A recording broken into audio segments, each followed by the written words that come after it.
누가복음 4장 16절에서 27절까지 우리 다 같이 함께 읽도록 하시겠습니다. 시작.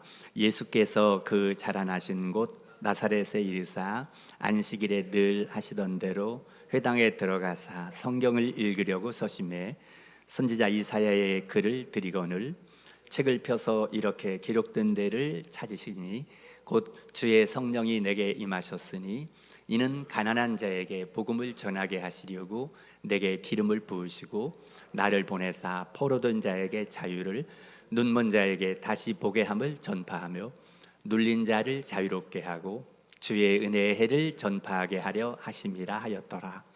책을 덮어 그 맡은 자에게 주시고 앉으시니 회당에 있는 자들이 다 주목하여 보더라. 이에 예수께서 그들에게 말씀하시되 이 글이 오늘 너희 귀에 응하였느니라 하시니 그들이 다 그를 증언하고 그의 입으로 나오는 바 은혜로운 말을 놀랍게 여겨 이르되 이 사람이 요셉의 아들이 아니냐. 예수께서 그들에게 이르시되 너희가 반드시 의사야 너 자신을 고치라 하는 속담을 인용하여 내게 말하기를 우리가 들은 바 가버나움에서 행한 일을 내 고향 여기서도 행하라 하리라. 또 이르시되 내가 진실로 너희에게 이르노니 선지자가 고향에서는 환영을 받는 자가 없느니라. 내가 참으로 너희에게 이르노니 엘리야 시대에 하늘이 3년 6개월간 닫히어 온 땅에 큰 흉년이 들었을 때에 이스라엘에 많은 과부가 있었으되 엘리야가 그중 한 사람에게도 보내심을 받지 않고 오직 시돈 땅에 있는 사렙다의 한 과부에게 뿐이었으며 또 선지자 엘리사 때에 이스라엘에 많은 나병 환자가 있었으되 그 중에 한 사람도 깨끗함을 얻지 못하고 오직 수리아 사람 나아만 뿐이었느니라. 아멘. 많이 추운 날씨지만은 주님 앞에 오신 여러분 모두를 하나님께서 따뜻한 사랑으로 사랑을 베풀어 주십니다. 네, 우리 좌우에 있는 분들에게 따뜻하게 이렇게 인사하도록 하겠습니다. 주님의 따뜻한 사랑을 당신에게 베풀어 주십니다. 네, 예. 이제는요 옆으로 말고 앞뒤로 똑같이 주님의 따뜻한 사랑을 당신에게 베풀어 주십니다. 아멘.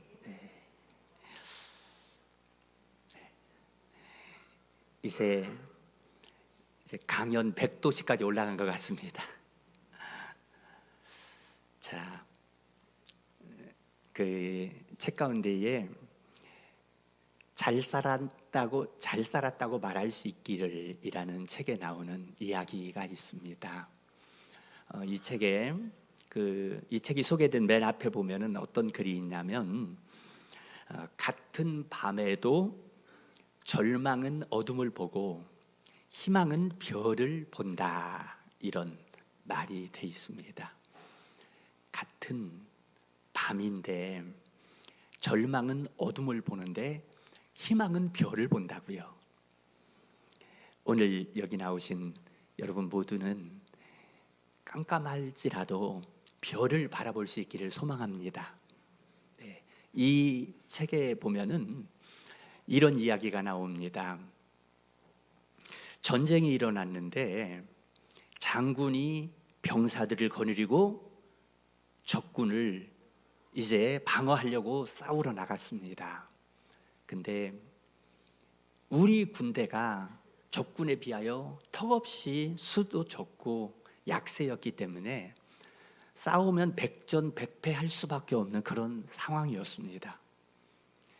이 사실을 잘 알고 있는 장군은 어떻게 해야 우리가 이길 수 있을까 고민하다가 한 가지 지혜가 떠올랐습니다. 군사들을 거느리고 나가다가 모두 정지를 시키고 하나님께 기도를 올렸습니다. 병사들이 다 보는 앞에서 하나님께 기도를 드리고 그리고 눈을 뜨고 동전 하나를 꺼내어 병사들에게 보이며 이렇게 얘기합니다.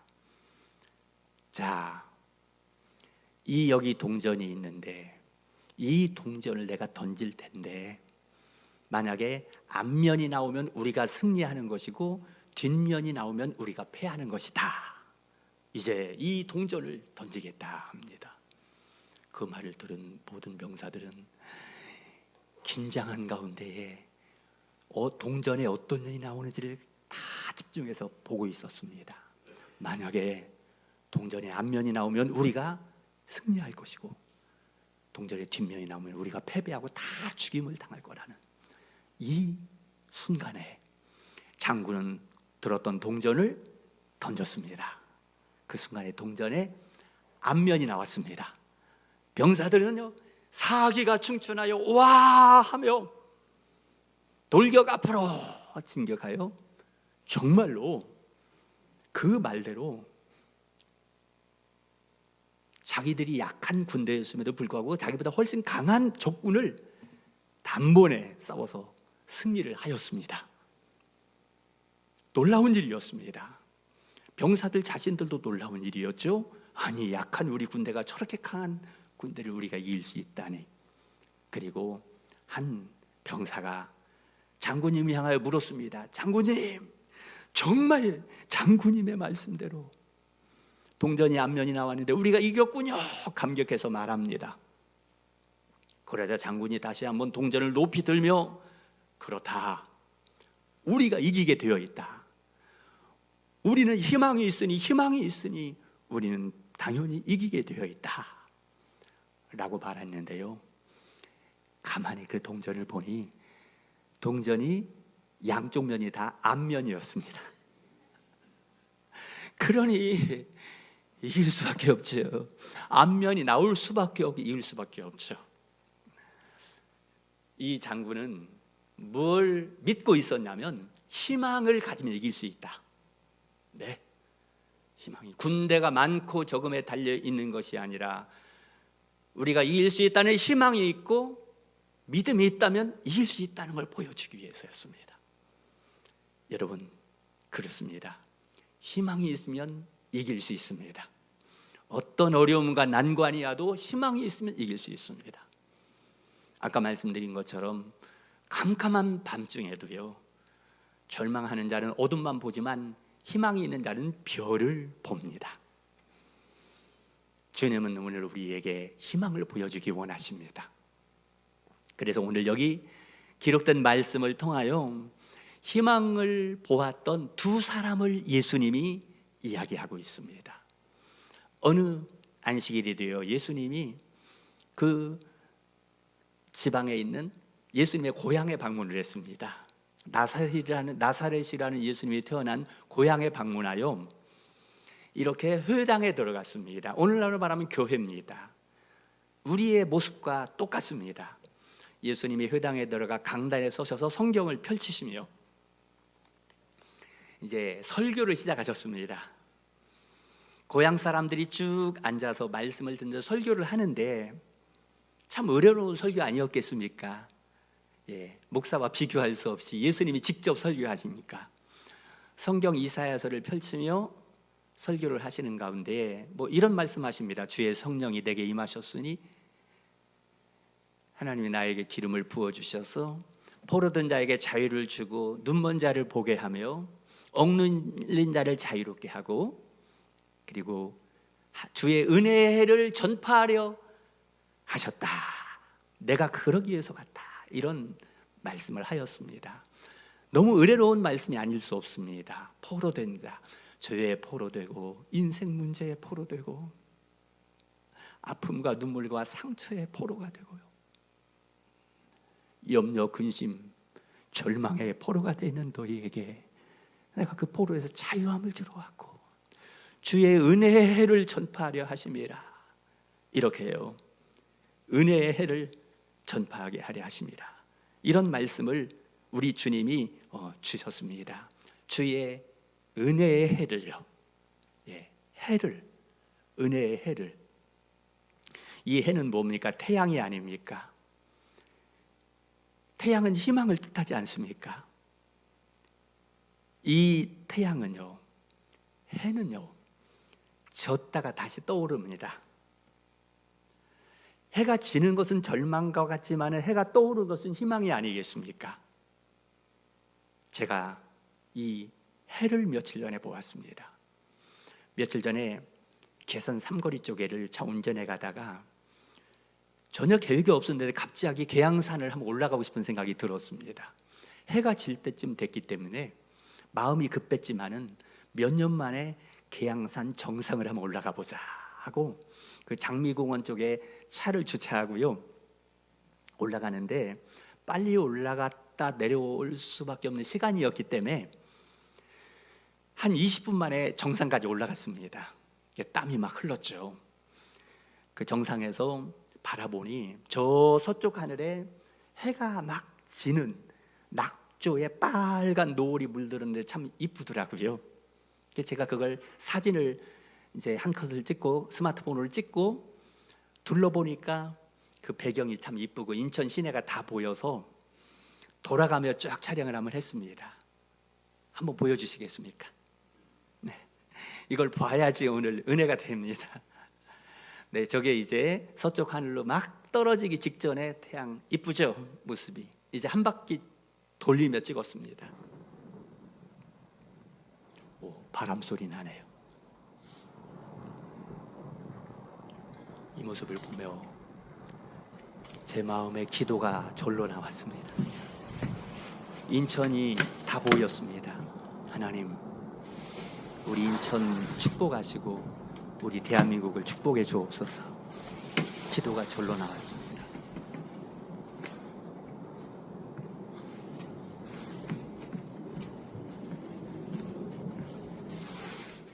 여러분의 집이 있는지 찾아보세요. 인천이 아무튼 다 찍혔어요. 기도가 나오며 이런 깨달음이 왔습니다. 주여, 지금 낙조로 해가 지고 있는데 해가 지지만 내일 아침에 반드시 해가 떠오를 것입니다. 지금 나의 현실이, 우리나라의 현실이 아무리 어둡다 해도 내일 다시 희망의 해가 떠오르게 하실 것입니다. 하나님이 하시는 거 아닙니까? 매일 해가 지지만은 매일 해가 떠오르는, 성경에 보면 하나님은 해이시라, 태양이라, 예수님은 빛이라, 해이라, 이런 말씀 나오고 있습니다. 네, 우리 주님은 아무리 우리 삶이 절망으로, 해가 지는 것처럼 절망으로 보인다 할지라도 다시 희망의 해가 떠오르게 한다는 거 믿으시기 바랍니다. 그래서 이 말씀을 예수님이 지금 고향의 회당에서 설교를 하면서 오늘 본문에 나오는 주의 은혜의 해를 전하게 하심이라. 은혜의 해, 이건 희년을 말합니다. 50년에 한 번씩 희년이 돌아오는데요, 이때는 모든 이스라엘 백성들에게 그때는 노예가 있었습니다. 노예, 스스로 힘으로 풀려날 수 없습니다. 모든 노예를 해방시켜줘야 됩니다. 모든 빚을 탕감해줘야 됩니다. 오늘 만약에 우리나라에 모든 빚을 탕감해 준다면 우리나라 난리 날 거예요. 그런데 모든 빚을 탕감해 주고 모든 노예를 풀어주고 또한 영적으로, 육체적으로, 정신적으로 상처받고 내가 매여 있는, 여러분 오늘도 우리 가운데 있는 염려, 근심, 걱정, 상처 모든 것으로 풀려지게 하는, 그러기 위해서 내가 왔다라고 이렇게 말씀하고 계시는 거예요. 네. 그런데 안타깝게도 예수님의 고향 사람들이 예수님의 설교는 너무 의례스러운데 말씀을 받아들이지 않습니다. 왜냐하면 어렸을 때부터 예수님이 아기 때부터 자랐거든요. 예수님이 우습게 보이는 거예요. 그래서 말씀을 받아들이지 않자 예수님이 안타까운 마음으로요, 다른 사람에게 은혜가 흘러간 걸 얘기합니다. 다른 사람에게, 그게 누구냐면 이방인들이었습니다.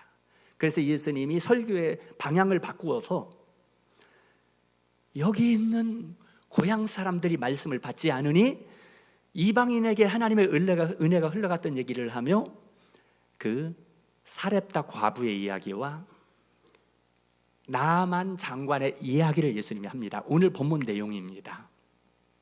왜 그럴까요? 이방인에게 은혜가 갔다라는 것이에요. 그래서 오늘은 여러분들도, 우리 사랑하는 여러분들도 예배를 드리고 말씀을 듣고 있는데 목사를 통해서 말씀이 들려지지만은 주님의 축복의 음성으로 들려질 수 있기를 축복합니다. 그리고 은혜가 내게 받아들여야 되는 거죠. 그런데 두 사람 이야기, 첫째는 사렙다 과부의 이야기를 합니다. 그에게 하나님 은혜가 임했다고요. 오늘 본문 25절 26절입니다. 25절 26절, 내가 참으로 너희에게 이르노니 엘리야 시대에 하늘이 3년 6개월간 닫히어 온 땅에 큰 흉년이 들었을 때에 이스라엘에 많은 과부가 있었으되 엘리야가 그중 한 사람에게도 보내심을 받지 않고 오직 시돈 땅에 있는 사렙다의 한 과부에게 뿐이었으며 합니다. 자, 여러분 구약 성경을 읽어보신 분들은 아마 이 이야기를 알고 있을 것입니다. 열왕기상 17절에 이스라엘 땅에 3년 6개월 동안 가뭄이 들었습니다. 3년 6개월 동안 비가 한 방울 안 오니 다 흉년으로 인해서 곡식도 다 타 죽고 사람들도 죽을 상황이 됩니다. 하나님께서 엘리야 선지자를 살리기 위해서, 하나님의 선지자를 살려야 되니까 저 요단강 가에 있는 그리시네가로 가라 합니다. 엘리야가 하나님 말씀대로 그리시네가로 가니 거기에 물이 흐르고 있어 물을 마시고, 까마귀를 보내어 하나님께서 떡과 고기를 주어 먹게 하십니다. 거기서 정말 신기하게 생존을 하고 있는데 가뭄이 계속되니 그리시네 물이 말라버립니다. 더 이상 살 수 없지. 하나님이 다시 말씀하기를 너는 저 시돈 땅에 있는 그 사렙다의 한 과부에게 가라 합니다. 구약에는 사르밧 과부라고 되어 있습니다. 똑같습니다. 사르밧 과부에게 가라. 엘리야가, 선지자가 사르밧 과부에게 갔는데요, 가니까요, 글쎄요, 제일 가난한 집이었습니다. 근데 엘리야 선지자를 식사를 공개를 해야 되기 때문에 선지자가 얘기합니다. 나에게 떡을 한 덩이를 가져와라. 그러자 이 과부가 얘기합니다. 선지자님, 우리 집에는 떡이 없습니다. 저희 집에 오로지 있는 것은 이 밀가루 한 움큼과 이 병에 기름 조금밖에 없습니다. 오늘 저랑 제 아들이 함께 한 끼 만들어 먹고 죽으려고 합니다. 떡이 없어요, 우리 집에. 엘리야 선지자가 얘기합니다. 그래, 아니야. 여호와 하나님이 내게 말했어. 떡을 구워서 먼저 나에게 가져와라.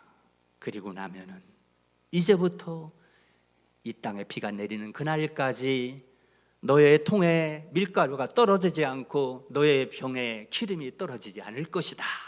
하나님이 말씀하셨다 합니다. 이 불쌍한 여인은 선지자의 말을 믿을 수밖에 없습니다. 어차피 죽는 거예요. 마지막 남은 밀가루 가지고 떡을 만들어서 선지자에게 가져다 드립니다. 신기한 것은요, 그때부터 정말 하나님이 말씀하신 것, 선지자가 말한 것처럼 통에 밀가루가 떨어지지 않고 병에 기름이 떨어지지 않았습니다. 아무리 음식을 해 먹어도 밀가루를 퍼내도 계속 밀가루가 남고, 기름을 부어서 요리를 하고 해도 기름이 계속 남아있는 놀라운 기적이 일어났습니다. 할렐루야. 뭘 말합니까? 하나님의 역사. 이 불쌍한 과부, 이방인, 하나님 없이는 살 수 없는 거 아닙니까? 이 여인의 마음이 어땠을까요? 여러분, 내가 이 과부라고 생각해 보세요. 이제 밀가루 조금 남아서 이것 가지고 나랑 내 아들이 빵 만들어 먹고 죽을 거예요. 내가 굶는 건 견딜 수 있는데 내 자식이 굶는 거 견딜 수 있습니까? 굶어 죽는 거예요. 내 아들이 굶어 죽어가는 모습을 내가, 엄마가 보고 있어야 됩니까? 이 피눈물 나는 상황 속에서 하나님은 그 집에 선지자를 보냈습니다. 선지자를 살리기 위함이 아니라 그 불쌍한 여인을 살리기 위하여 주의 은혜 없이는 살 수 없는 그에게 주의 은혜가 임하는 이 은혜, 오늘 여러분들에게 무엇이 없습니까? 물질이 없습니까? 양식이 없습니까? 평안이 없습니까? 건강이 없습니까? 외롭고 고독합니까? 우리 주님이 아시고 주님이 찾아오셔서 내가 살 수 없기 때문에요, 주의 은혜가 없으면 살 수 없기 때문에 나를 찾아오셔서 만나주시고 은혜를 베풀어 주시는 것입니다. 그리고 또 주님은 두 번째 사람 얘기를 합니다. 수리아 사람 나아만 장관의 얘기를 합니다. 수리아 사람 나아만 장관의 이야기.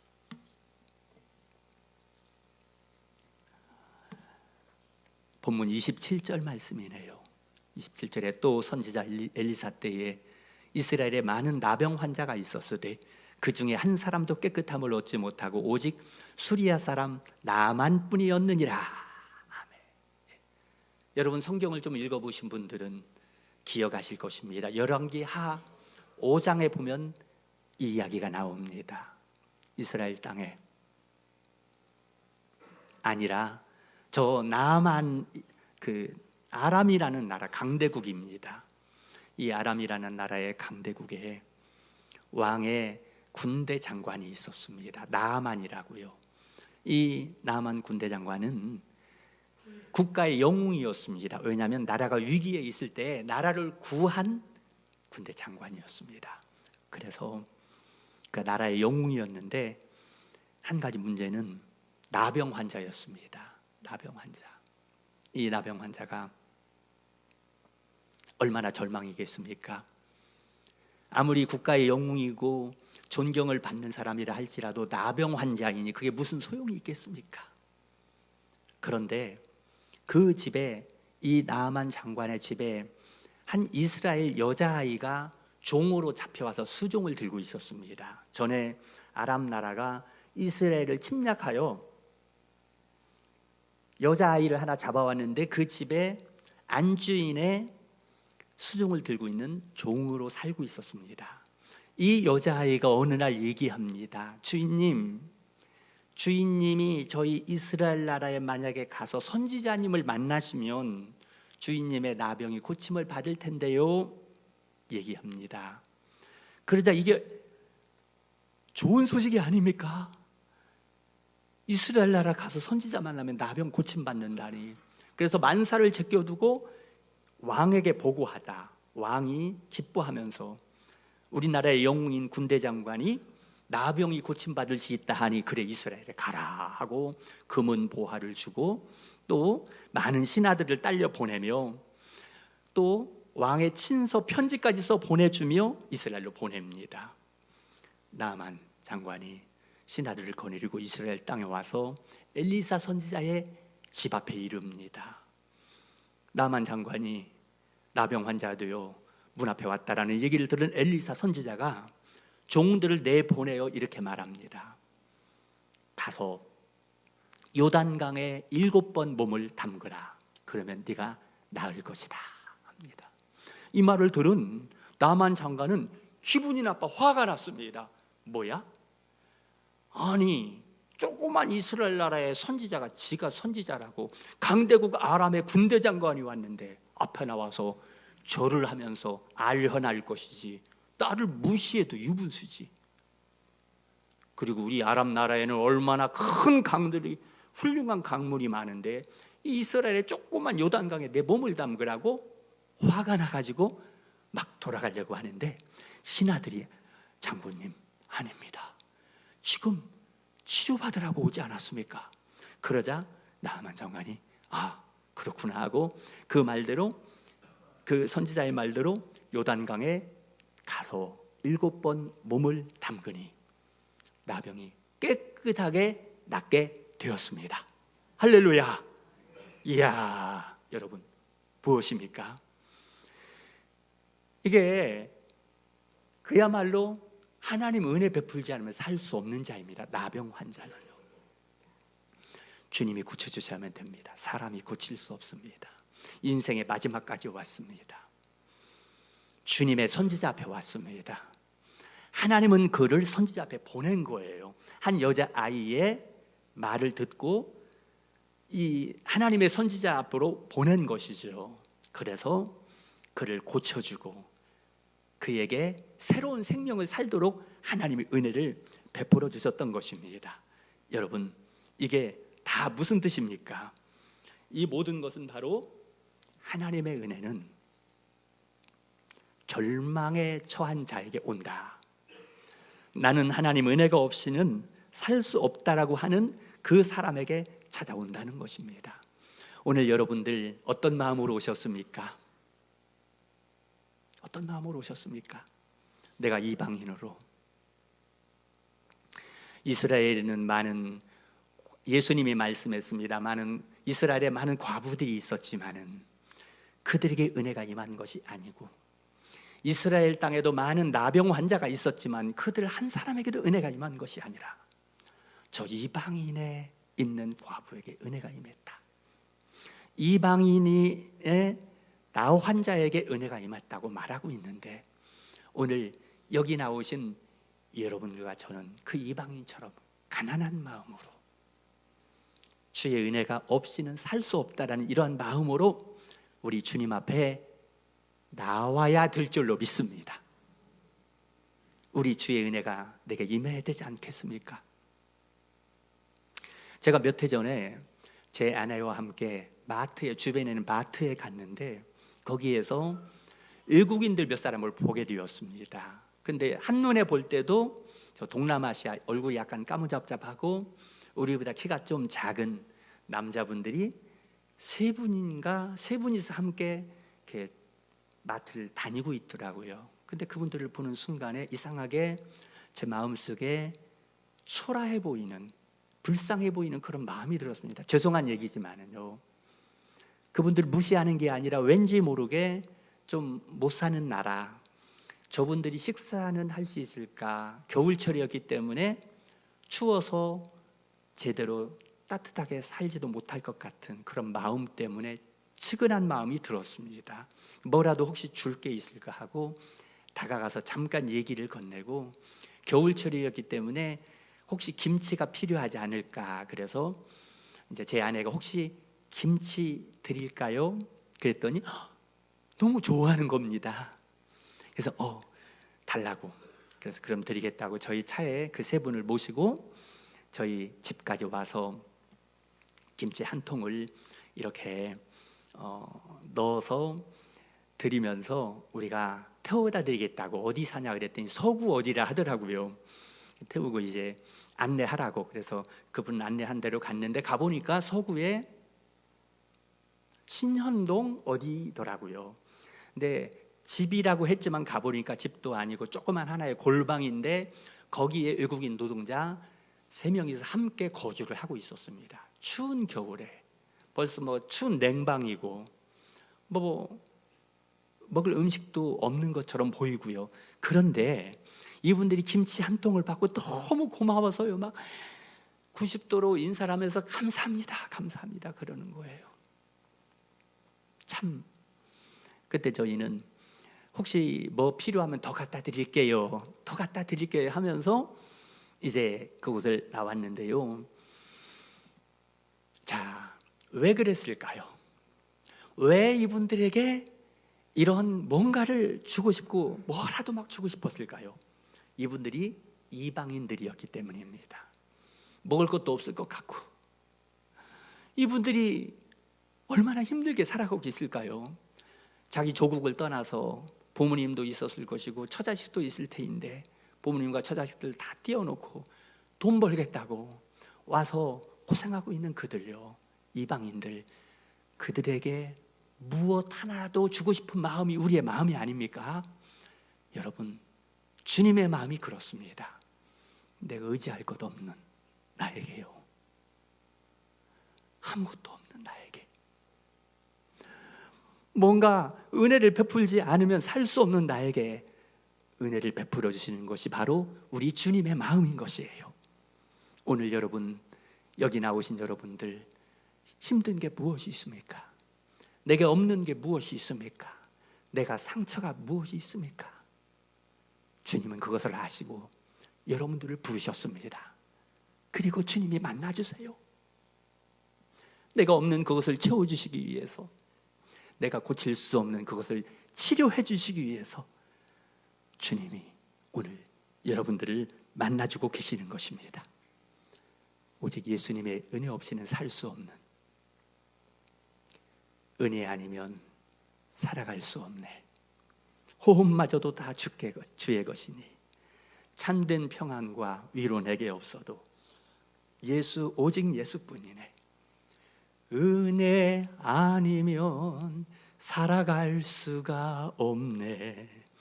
호흡마저도 다 주의 것이니 참된 평안과 위로 내게 없어도 예수, 오직 예수뿐이네. 은혜 아니면 살아갈 수가 없네. 나의 모든 것 다 주께 맡기니 참된 평안과 위로 내게 주신 주 예수, 오직 예수뿐이네. 아멘. 오직 주님만이 내게 은혜를 베풀어 주시고 주님만이 사랑하는 여러분들에게 오늘 은혜를 베풀어 주십니다. 이 주님이 여러분들 만나주고 계십니다. 말씀을 맺기 전에 간단히 적용하고 말씀을 맺도록 하겠습니다. 우리가 어떻게 해야 될까요? 아니, 어떤 사람에게 은혜를 베풀어 줄까요? 예수님의 고향인 나사렛 사람들에게는 은혜가 임할 수 없었다고 했죠. 어떤 사람에게? 주의 은혜를 받아들이는 사람에게 은혜가 임합니다. 주님 없이는 살 수 없다는 사람에게 은혜가 임합니다. 그것은 곧 주님이 말씀하는 대로 제가 순종하겠습니다 하는 사람에게 은혜가 임합니다. 우리 같이 한번 해보실까요? 말씀대로 순종하는 나에게 은혜가 임한다. 네, 그렇습니다. 말씀대로 순종했던 사르밧 과부, 열왕기상 17장 15절 16절입니다. 그가 가서 엘리야의 말대로 하였더니 그와 엘리야와 그의 식구가 여러 날 먹었으나 여호와께서 엘리야를 통하여 하신 말씀같이 통에 가루가 떨어지지 아니하고 병에 기름이 없어지지 아니하니라.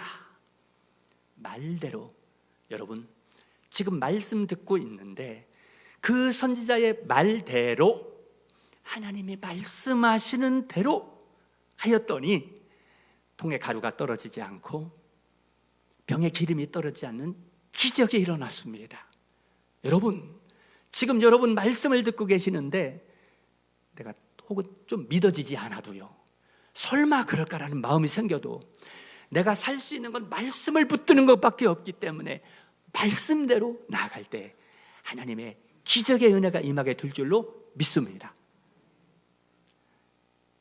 나아만 장관이 열왕기하 5장 14절에 보면 나병 환자 나아만이요, 나아만이 내려가서 하나님의 사람의 말대로 요단강에 7번 몸을 담그니 그의 살이 어린아이의 살과 같이 회복되어 깨끗하게 되었더라. 예, 나병이 치료받는 거 어떻게 됩니까? 하나님이 할 수 있어요. 은혜 아니면 살아갈 수가 없네. 하나님이 은혜 주시면 나병도 고침받을 것이고 내 불치병도 고침받을 것이고 내가 해결할 수 없는 문제도 해결될 줄로 믿습니다 하고 믿음으로 요단강에 들어갔더니 나병이 깨끗하게 되었습니다. 오늘 사랑하는 여러분들, 믿음으로 주의 말씀대로 나아갈 때에 불치병이 치료되고 내게 해결할 수 없는 문제가 해결되는 줄 믿습니다. 말씀대로 나가는 게 살 길이에요. 여러분 오늘 잘 오셨습니다. 최고의 선택을 하셨어요. 말씀 듣고 이제 나가면 돼요. 말씀 듣고. 몇 해 전에 제가요 신종플루에 걸렸습니다. 아니요, 감기가 걸렸는데 독감이 이렇게 심할까 하고요 병원에 가 진찰을 받았는데 우리 엄명희 집사님 계시는 중앙병원에 그 유명한 중앙의원에 가서 진찰을 받았는데 글쎄 신종플루래요. 저는 깜짝 놀랐습니다. 왜냐하면 몇 년 전에 듣기로 신종플루 걸리면요 이거 생명을 잃어버릴 수 있다고 들었기 때문에요. 너무 겁이 났는데 의사 선생님이요 제가 겁을 먹고 있으니까 괜찮습니다. 좋은 약이 나왔어요. 하고 처방해 주는데 그 약 이름이 뭡니까? 타미플루라는 약을 처방해 주고 주셔서 그걸 먹었더니요 여러분 깨끗하게 나았습니다. 사람은요 못 고쳐도요 말씀대로 하니 의사의 말대로만 해도 낫더라고요. 여러분 하나님의 말대로 하면 반드시 낫습니다. 네, 그래서 우리 이제 말씀을 맺도록 하겠습니다. 새해를 맞이해서 새해가 떠올랐는데 아직 많은 분들은 아직 새해가 떠오르지 않았습니다. 해가 안 보입니다. 희망이 보이지 않습니다. 우리 대한민국이 마치 어둠밖에 없는 것 같습니다. 아닙니다. 해가 져도 내일 아침엔 다시 떠오르는 것처럼 하나님은 희망의 해가 다시 떠오르게 하십니다.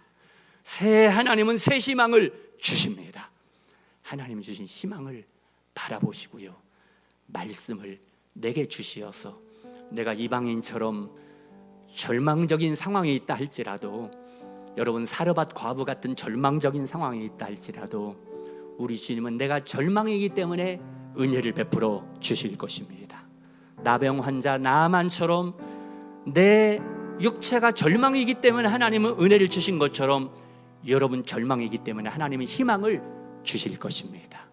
주의 말씀 붙들고 믿음으로 나아감으로 어둠이 변하여 빛이 되게 하시고 절망이 변하여 희망이 되게 하시는 2025년도 될 수 있기를 주님 이름으로 축원드립니다.